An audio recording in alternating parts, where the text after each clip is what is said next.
Julio Gonzalez and Karyn Turk, where we bring you today's top trending tweets and a daily recap of all the hashtags you need to know about. Welcome back. Another Thursday, our second Thursday, Karyn. So welcome anyway to hashtag Thursday Thoughts Nightcap, recap of today's top trending tweets, where there is a whole lot to give thought to this Thursday. There sure is. There's a lot to ponder, and heading up the top of the hashtag charts is hashtag Beethoven, who's now Black. Wow, who knew? I know. So, Aunt Jemima was removed from all of our lives yesterday in breaking news. And now today, Beethoven is getting the spotlight as he becomes a Black composer. And all of this stems from a 2015 article where there was speculation about his race. And there was a painted picture of him where he appeared to be very dark. And we kind of know that, Beethoven had some Flemish ancestors that could have been Spanish, this Moorish descent. So, they could have been Spanish, but now he's Black. I mean, as far as the American world, the Twitter sphere is concerned, Beethoven is Black. This has been a conspiracy for a while, but now it is actually surfacing as a pop culture item on Twitter today. Breaking news. So he's Black, or is he white today? Well, that is the big question. And really, I don't think anybody really knows, but if we're going to go with majority rules, he's Black. And we have, what's really funny is we have Zell tweeted out, I was today years old when I found out that Beethoven was Black, which I think is really pretty much all of us. And then we also have some tweets where, other people are saying things like, I'm not even going to fact check that Beethoven was Black because Twitter told me that it's true, so it must be. So that's actually how we're getting our news these days. There wasn't 23andMe back then, right? There wasn't. And apparently there was some bones that were left over from his ear because, he was deaf. And I guess when they saved his ear bones, I have no idea why, but they were in some museum and apparently they were stolen. So they're saying that there was a conspiracy around that because now we can't test to see if he was really Black. And, a lot of Black Americans are claiming that, this is all a part of whitewashing and that we've tried to whitewash history and that, there is a community responsible for erasing Beethoven as a Black man. So I don't know if it's true. I don't know if it's not true, but I think it's just the rewriting of history that we've been seeing so often. But you know what? God bless the people that are taking this in stride, that are finding a celebration in it, that are happy about it. Let them have their moment. Well, I guess this is going to not be a black and white issue. It's going to be kind of gray, right? I don't think we're ever going to know. I think it's kind of gray. And I think he actually probably, based on the history that I've read, probably had some Spanish descent, which isn't actually Black. But again, if it makes people happy, I guess why take it away from them? Let them have their moment. All right. Well, listen, hashtag Juneteenth. I've been seeing a lot of this, right? So it's also trending today, which is tomorrow, which is the day of the anticipation of the slaves, kinda, right? It's kind of. It's not the actual day, but I guess it's the day that's been celebrated historically since the 1800s as the day of emancipation. And there's a lot of people that are mad on Twitter saying that the president was celebrating this, which makes no sense to me whatsoever. The fact that he pointed it out and said this day should be one that we're celebrating. I don't know why there's controversy around that, except that it's, typical TDS Trump derangement syndrome taking place. Yeah, well, the president tweeted that he had made Juneteenth very famous. It's actually an important event, an important time, but no one has ever heard of it before, right? I mean, be honest, did you hear of it before?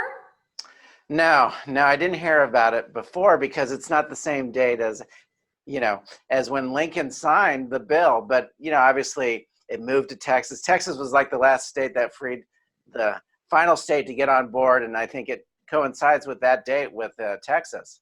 I have to admit that it sounds familiar, but I didn't know what it was about. Now I do. Obviously, I'll be a little bit more conscious, but I think the president was pretty accurate in saying that this was a day that really wasn't on a lot of Americans' radar screen. So I think it's a wonderful thing that he, put more attention on it. And the fact that they're bashing him over it is just absolutely ridiculous. Well, but, there are a lot of people.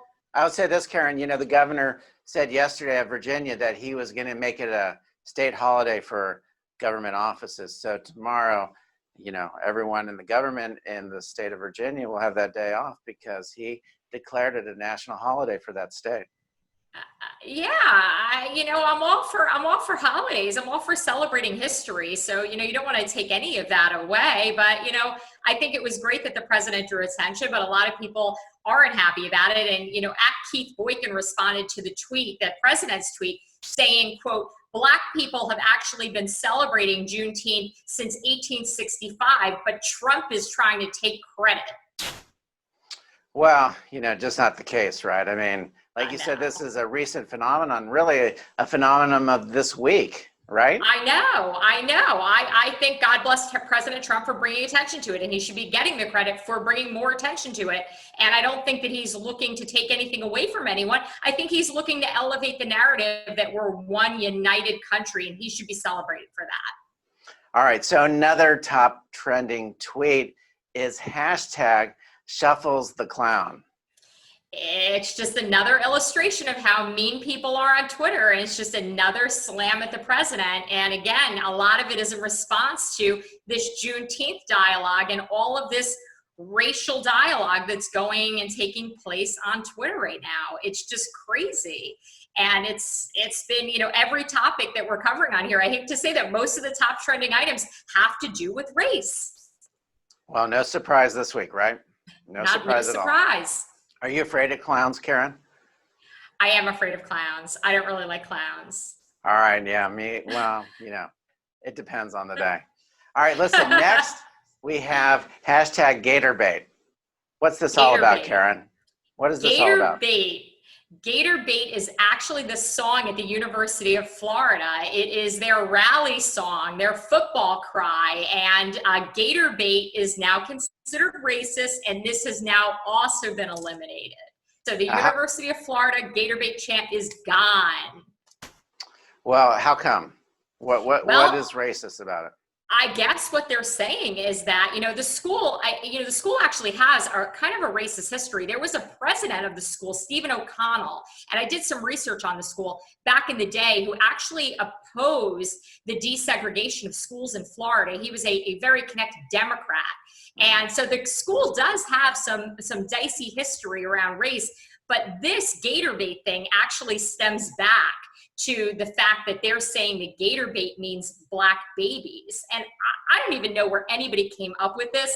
It sounds a little ridiculous. And again, I don't know where we stop. I mean, we're Gator Babe is racist. This is what Jeremy Burns tweeted out. Wait, Gator Babe is racist? Racist against who?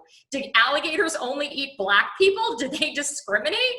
And you have to think to yourself, where are we going to stop all of this? Where does it end? Well, I certainly not familiar with that one, in terms of Me the neither. origin of it. But certainly there's a lot of history we can't ever really erase, right? Absolutely, the good and the bad. And, history is doomed to repeat itself if we choose to ignore it. So I, for one, think that we need to be embracing this history and learning from it. Just the reality is we've come a long way in since 1776, right? I mean, it's not that long ago we started this country, and I think, fortunately, we've come a long way in a lot of great ways. Absolutely, and I'm looking forward to brighter days in America, and hopefully tomorrow is going to be a hashtag Fantastic Friday, and we'll pick up where we are leaving off today, and maybe tomorrow will be a better day in the Twitter sphere. Catch us tomorrow on hashtag Nightcap.